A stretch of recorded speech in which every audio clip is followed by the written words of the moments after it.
when them old people say be careful what you wish for, they ain't bullshit. Because I have got one hell of a story to tell now.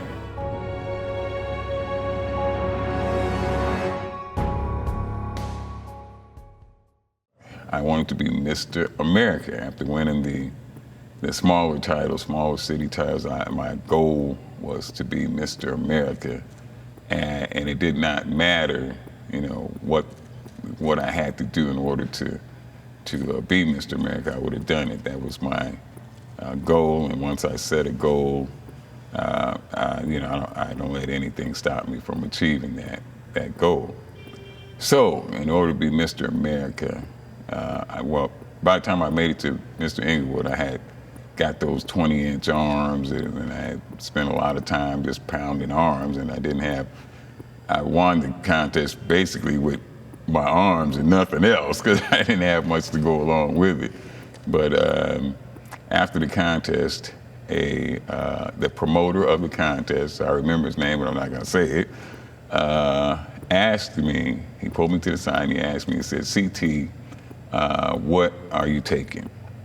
And I told him that I was taking desiccated liver pills, because at the time that was very big.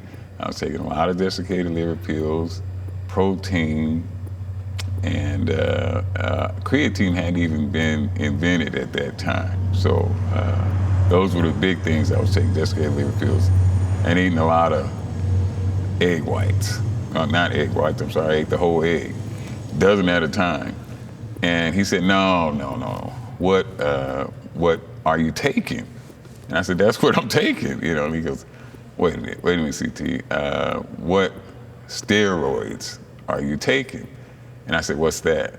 And he said, you don't know what steroids are? I'm like, no, I don't, what the fuck? I mean, I'm surprised you know what the fuck is a steroid? I don't know what a steroid is. I figured everybody on the cover of those magazines was doing it the same way that the big ass guys that I seen in my neighborhood was doing it. They'd been locked up, they were in the penitentiary. I figured that they had been locked up, they were in jail, and they, got on the stage and put some little posing panties on and won a trophy, and that's how they did it. Yeah, I don't gotta get locked up. All my relatives locked up. I just learned what they did when they were in there and do the same thing. I figured they did it from just eating and working out. I didn't even know what I don't think anybody in Compton knew what a fucking steroid was back then. It was too fucking poor to think about a fucking steroid, it's just, you gotta try to buy food to eat. Fuck, I can't afford no steroids. So anyway, he explained it to me. He said, all those guys you see on the cover of those magazines, and I don't know them personally, I'm just telling what he told me. He told me all those guys you see on the cover of those magazines are taking steroids. Oh, wow, really? He said, what I'm telling you now will not be a surprise to anybody. There's a lot of people that say, I follow CT, that knows me, because I've explained the same thing in a powerlifting magazine interviews, and people ask me, and I've explained the same thing. I don't talk about it that much anymore. And the reason why I don't talk about it now, I just talk about the 34 years since then, and being, completely drug-free for 34 years. I talk about those 34 years, but I don't talk about that 35th year, because now people listen to me. Back then, nobody gave a fuck about what I was saying. So it was no problem. And I tried to call attention to myself, as much as I possibly could, but nobody gave a fuck. But now, kids, there are kids in line, 8 years old, 9 years old, they line up, they wait in line for hours to get an autograph or to talk to me or say something to me. So I'm thinking, the reason why I don't talk about it so much now is because I'm thinking about those kids and the influence that the first part of the story will have. They won't even hear or listen to the rest of it. All they're gonna hear is the first part. And the first part is, you tried them and they worked. I tried them and god damn.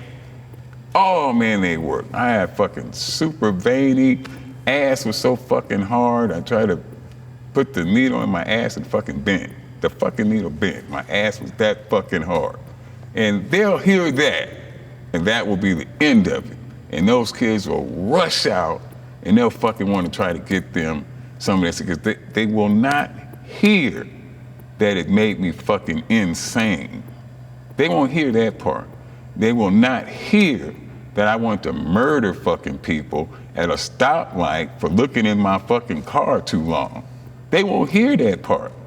They won't hear that at the time I was married, and my wife that I was married to was 5 fucking minutes late getting home. They won't hear that I was pacing up and down the fucking driveway waiting for her to get to that house so I could fucking kill her. They won't fucking hear that part. They'll just hear that he took it and, oh man, it worked. That's all they'll hear. So I don't talk about that experiment because I fucking tried it out because I wanted, they promised me that I could be the next Arnold Schwarzenegger. I could be the next Robbie. I could be on the cover of those magazines. And when you are a youngster, you hear somebody tell you something like, you can say, oh, I turned it down. No way I would do it. You're a fucking lie. But first of all, ain't nobody gonna make that fucking offer to you. They're not gonna make that. They don't make it to every fucking body. I had 20-inch arms that didn't know what the fucking steroid was. They're not gonna make you that offer. So you don't know what the fuck you would do.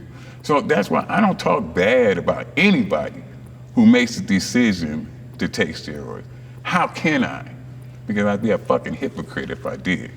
That opportunity was presented to me, I took it, and it fucking, it damn near cost me everything.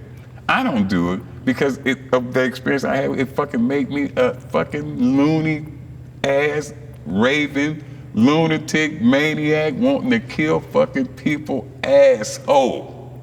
Now that's why I don't take it. And the biggest reason, that's a super big reason, but the biggest reason is because I promised the good Lord that if he allowed me to stop doing this shit, if he allowed me to get off this shit and retain, or just get back to where we retain my strength and retain my strength and be like I was before I took it, if he allowed me to do that, I promised him that I would never, ever, ever take another steroid again in my life. That's, real. I'm watch and all this. I don't play with God. I don't play with God. I'm not the most religious person. I told you why, but I seriously believe in God, and if I make a promise to God, I ain't thinking about breaking it, because I super believe in God. I'd be the most religious person on earth, but I definitely believe in God. So I made him that promise. 34 years and have not broken that promise, man. And that experiment lasted about, within it would go every 2 months or 2 months, I don't talk about off, a little over a year probably. So, but it was probably 6 months of actually being on. So it lasted about 6 months, and not for me. So, but I don't blame you if you do, but not for me.